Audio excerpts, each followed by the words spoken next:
If you've seen this video, you know I went to the amazing theme park known as Dollywood recently, so I'd like to make a video just ranking all the coasters from worst to best. That's really it. Here goes.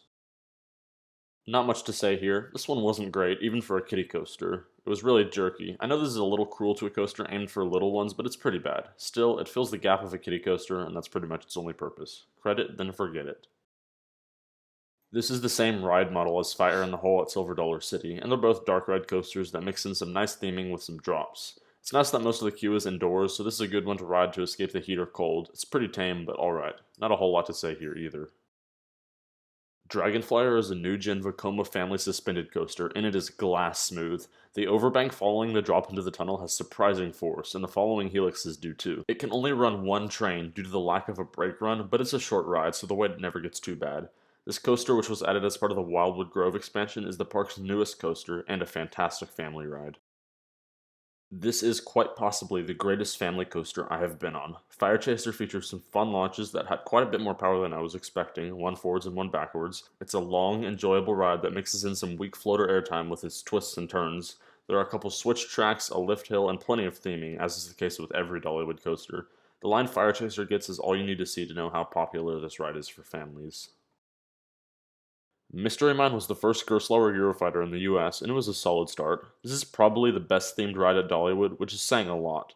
You enter a spooky mine and wind around some small dips in the first half before taking the meandering outside. This drop right here is fun, but the rest of the first half is bland. The second half, however, is a blast, with a huge vertical lift hill, fire effect, airtime-filled drop, and hang-time-filled inversions. There is a bit of headbanging, but not as much as I expected. Cool ride. Thunderhead's an enjoyable wooden coaster that was a bit lacking in the airtime department, but it still had its fair share. It's a long ride, and the pacing is fantastic. Thunderhead does sort of lack theming for a Dollywood coaster. I'm not sure what the whole theming aspect of the ride even is, but I don't really care. And the ride had a short line the whole time I was at Dollywood, so I rode it 5 times. I did slightly prefer the front on this one, which seems to be a theme with me and Twister Woodies. This is apparently the best aero looper, and it was an exceptional ride. The drop into the tunnel gives bonkers airtime, and the massive inversions are both forceful and offer hang time. It's ridiculously short though, and it puzzles me why they couldn't have just fit in some other elements, as there's plenty of space on the area it occupies. Nonetheless, this is a flat-out awesome coaster, and was in a very close battle for my number 2 at the park, but I ultimately went with... I initially thought I would like Tennessee Tornado better, but Wild Eagle wildly exceeded my expectations.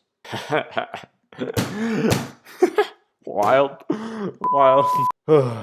Anyway, this was my first wing coaster, and I gotta say, I already love the model. Yeah, the restraints are pretty annoying in how they tighten as the ride goes, and there's nothing you can do about it, but it doesn't break the ride experience. The first drop has some great floater airtime in the back, the inversions are fun, and even have a couple of gray out moments. This coaster setting is one of the best in the world. Actually, pretty much all of the coasters at Dollywood have some of the best settings in the world, but this one's great too. You really feel like an eagle soaring through the sky. Oh, and to everyone saying this ride is Mild Eagle, shut up. It's forceful, you whiny, entitled enthusiasts. Not really any surprise here. Lightning Round is the best coaster at Dollywood and the best coaster I've been on. Where to even start? The launch is epic, the drop is massive, the first wave turn has bonkers airtime. As I said in my Dollywood vlog though, the bottom of this wave turn is pretty rough and usually staples you, which sucks, but oh well. There are more sideways elements which are amazing, and then you rise up into the famous quad down, which could be called a quintuple down because there's a tiny 5th dip under the brakes that offers almost as good airtime as the other hills.